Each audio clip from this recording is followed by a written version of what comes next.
Okay, about a decade ago, I had one of the best experiences of my life when I was on holiday in, a working trip actually to Austin, Texas. Uh-huh. I loved Austin, but there was no real honky tonk there that I could see. Yeah, it's what's funny about Austin is that a lot of stuff it tears down and doesn't really it never appreciated all the historic places like the Skyline, the last place that Hank Williams ever played, the last place that Johnny Horton ever played. Skyline was a very, very popular club, and everybody played it. Elvis, Hank, like I said, Hank Williams, and Bob Wills. But it tore down. So yeah, it doesn't keep its traditional buildings there. But the Broken Spoke is still there since 1964. It is, and what happened was I was chatting and saying, I love Austin, Texas. I went near, saw the bats on the bridge and down there, Oh, yeah. or the venue there. And someone said, you need to go to the Broken Spoke. So I went to the Broken Spoke on a Saturday. I was at the bar. It was just as a honky-tonk like he expected. And this guy was from Germany. He said, you here to see Dale Watson? I said, no, not really. He said, you're in for a treat. He said, go back and watch this concert tonight. I played a $12 cover charge. And Dale, it was outstanding. One of the best nights of my life. Well, man, that means a lot. Thank you. It's great that especially when people don't expect to come out, and or surprised like that. Thank you. I think you'd just done your Trucking Sessions Volume 3. That sounds right. About 10 years. Yeah, 2014. That's about right. Because I did the first one came out in '97, I think, and then so the third one came out about 10 years later. The third one's yeah. And your truck was out back as well. Your big touring bus as well. Yeah, we're still plugging along. It dropped us off and then we flew here.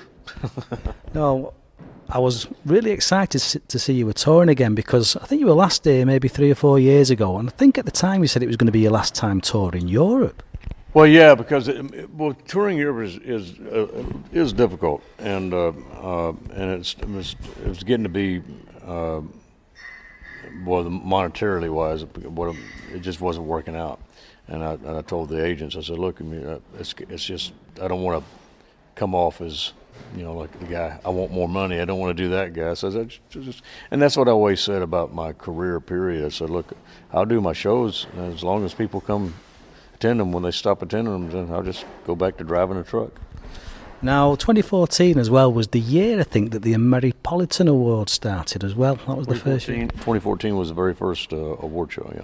That's something you're very passionate about, isn't it, that authentic country music? Yeah, well, Ameripolitan is honky-tonk, western swing, rockabilly, and outlaw music. And it was getting, it's pretty much, for the large part, ignored by the mainstream. And I wanted to do something that would bring all these artists that have that element in their music, the original music, and the touring, and to help them along, because the mainstream, this guy named Blake Shelton said that nobody likes that kind of music. Nobody wants to listen to their granddad's music. Nobody's just a bunch of old farts and jackasses.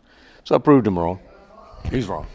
And you've introduced me through that as well, those awards, to some fine artists as well, Whitney Rose and Mike and the Moon Pies and Caitlin Butts. I myself have learned a lot about the people I would have known about if it wouldn't have been for the awards. Like Countryside of Harmonica Sam out of Sweden. They made Honky Tonk Band of the Year, and that's saying a lot. I mean, they're from Sweden, and they're the best honky tonk band I think I've heard, that's modern, and other people like Sierra Farrell and Charlie Crockett. There's a lot of folks that have come up and they broke that mainstream ceiling, And it's ever popular here. I mean, the UK, there's lots of people love country music, and it's virtually, probably by the time you play tonight, it'll be a full sellout here as well. Well, I hope so. I mean, we came a long, long way. I sure hope that we can fill it's not that big of a venue, so I really hope we can put this many people in the seats. I'm looking forward to it. Now, much associated with Texas, but you weren't born there, were you? No, I was born in Birmingham, Alabama, and we moved when I was just an infant, and to North Carolina, where my dad was in the Marines. He was in Camp Lejeune, and then we moved to Texas in the mid '70s. And your dad, he played in a band as well, didn't he? Yeah. He made a record in 1968, I think, and played on the weekends. Truck driver, and so that's where I got. He was my first influence as far as a lot of songs he was singing at the time. I thought he wrote like Letty Frizzell songs or Hank Williams songs. I just assumed it was his songs. Then I heard it by them. I thought, oh. And your brother had a band as well. Did you join your brother's band as a vocalist when the singer left or something? Singer, well, my brothers, Donnie and Jim, my older brothers, great musicians, but they did not get along on stage very well, and so they would constantly fight. And so this guy who was a singer in that band, he quit. He said, "I'm out." And when they started fighting on stage, and so I got in, and I soon learned right away too. I quit soon after that too. But yeah, we had a brothers band called Classic Country Band. Right. And then from there, the music bug bit, and you went off on your own, really, did you? Yeah, I went off my own. Like I said, once I realized that the younger brother couldn't be the leader of the band. It's like, no, you're younger than me. You can't be the boss. I go, I don't want to be the boss. They're just telling me, the singer, the club owners come up to you and say, hey, the band's too loud. And then when I tell them, that didn't set well with the older brothers. So, yeah, that didn't last long. But so I went off on my own pretty early on in all the honky-tonks in Pasadena, Texas. You served your apprenticeship, and your first album, I think you were about 33 years old when that was released, weren't you? Was I? Well, it was released in '95, recorded in '94. Yeah, I guess you're right. Yeah. I didn't even think about that. And 30 albums later, I think, is it over 30 albums now? Yeah, well, I did my first single for Curb in 1989. So I was 29 or 20, I think 29 years old, 28, 29. But and then I did 2 singles for Curb. I was out in L.A. And then that didn't go anywhere, so I went back I was going to drive a truck. I went back to Texas and playing music, and I went to truck driving school, and then this demo that I did caught the ear of High Tone Records, and they said they wanted to put it out. So that changed everything, And you're still playing today, and like I said, I think the last album was very much influenced by Lead Belly's music, wasn't it? Yeah, it's an acoustic record, and it's a little more bluesy than I normally my music is, my albums are, but still very much a part of me. I mean, I don't feel like I went out of my comfort zone when I did this. Just songs inspired by Lead Belly. And living in Marshall, Texas, which is East Texas now. I still got my apartment in Austin, Texas, but my main house, where I live, is in Marshall, Texas, up in the East Texas Pines. And that's where he cut his teeth, Lead Belly, and I started learning more about it, went down that rabbit hole, and so I did this album that's kind of very much Lead Belly influenced. And I'm proud of it. It's an acoustic record, like I said, very different from what I normally do. What can we expect tonight then here in Chester? Well, I don't go by a set list, so every show I don't do the same show once, is what I tell people, because really I have no idea what we're going to do.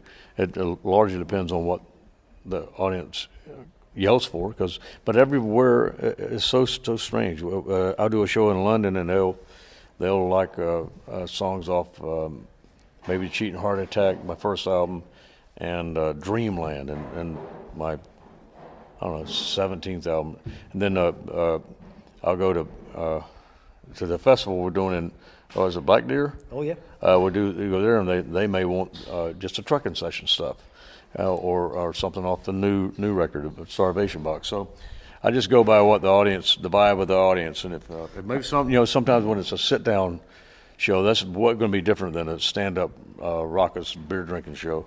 So it all depends. I remember at the Broken Spoke there was dance. It was a dance hall, so there's people dancing throughout your set. Wonderful, wonderful night that. Yeah, the Broken Spoke is well, as James White, who bless his heart, he passed not too long ago, but he called it the last of the true Texas dance halls, and he's right. It's no other place like the Broken Spoke, but that's a way different show that you'll see me do at the Continental Club in Austin, Texas, which I do on Monday nights when I'm there.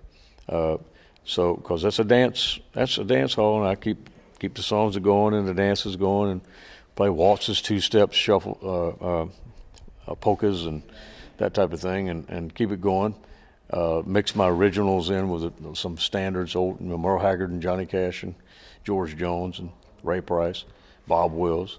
But in a Continental Club is a totally different story, where it's more of, I might lean more into the rockabilly and outlaw stuff, Yeah, well, I can't wait to see. It's going to be a surprise, I guess, tonight. Then you're going to take the vibe from the audience and perform accordingly. But I'm sure it's going to be a great show. And what's up for the future for you? Are you keeping on, as I think you once said when I saw you at the Broken Spoke? Keeping on. I got me and my wife Saloon, and we've been trying to get time to do this duet album, and I really want to get that done. And also, I got when I get back to Texas, we're going to record my new single, which I'd written. We got the T-shirt, but we don't have the recording of it yet. It's Willie Whalen and Whiskey, and I'm going to record that as a single and put that out.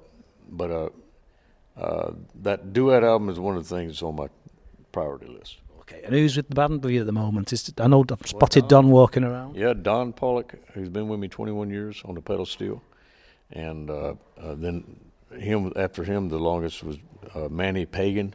He's originally from Del Rio, Texas now, but he lives in New Braunfels now. He's been with me about a little over 4 years. And then the newest one is Zach Sapinor, who he lives in Austin. He's upright bass. Well, I can't wait to see it later, Dale. And listen, I know you're taking time out from your sound check, so I really appreciate it. And Thank listen, you, Andy. I appreciate it very much, and y'all tune in. Cheers. Thanks, Dale.